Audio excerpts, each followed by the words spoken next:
Hello, it's Jim Hutchens for the Jerusalem Connection Spot Report for this week.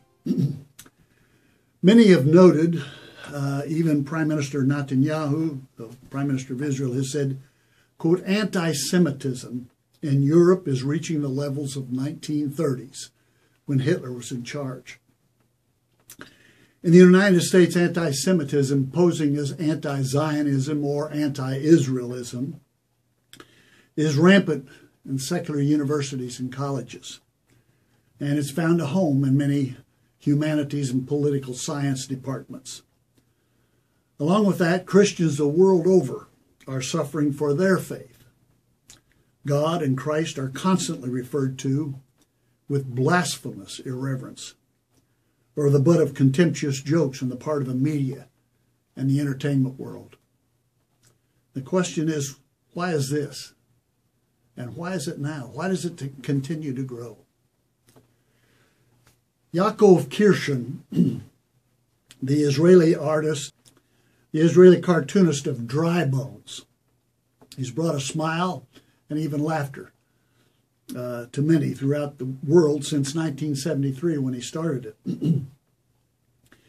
He has a classic 1996 cartoon that is shown here, tells in a simple and concise way why Jews and Christians are constantly denigrated and persecuted. Notice what it says. The top left-hand frame. Why is the whole world ready to pressure Israel and to judge us by a double standard? Simple. We gave the world the Bible, the Ten Commandments, the concept of good and evil, and they've never forgiven us for it. They have never forgiven us for it.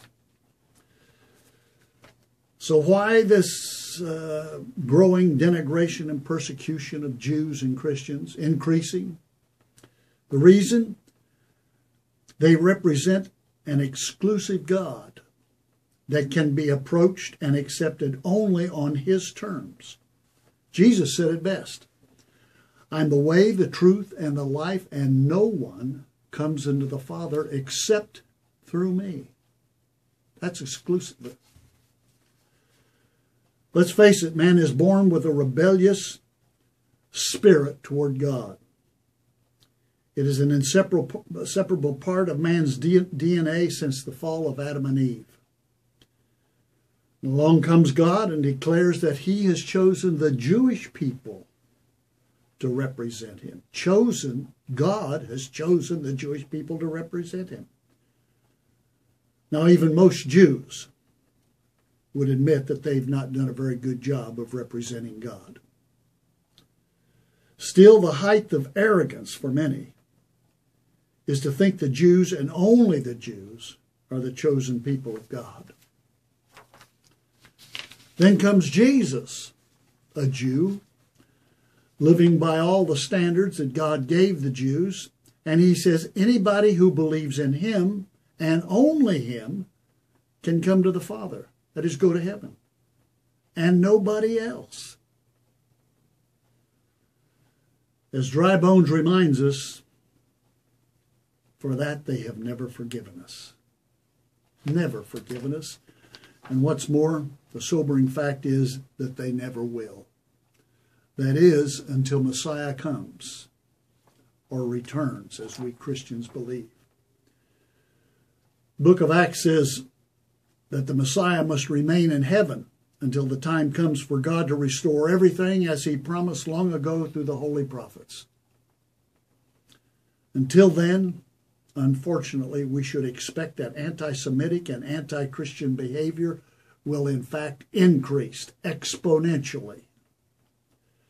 As a matter of fact, Jesus told his followers, His Jewish followers, in John chapter 16, quote, they will put you out of the synagogue. In fact, the time is coming when anyone who kills you will think he's offering a service to God. They'll do such things because they've not known the Father or me. Well then, how then should we live? I think Peter tells us this in 2 Peter 3. It says you ought to live holy and godly lives as you look forward to the day of the Lord and you speed its coming. How do we speed the coming of the day of the Lord? By believers living holy and godly lives.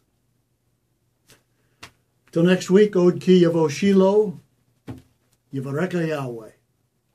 Until Messiah comes, God bless you.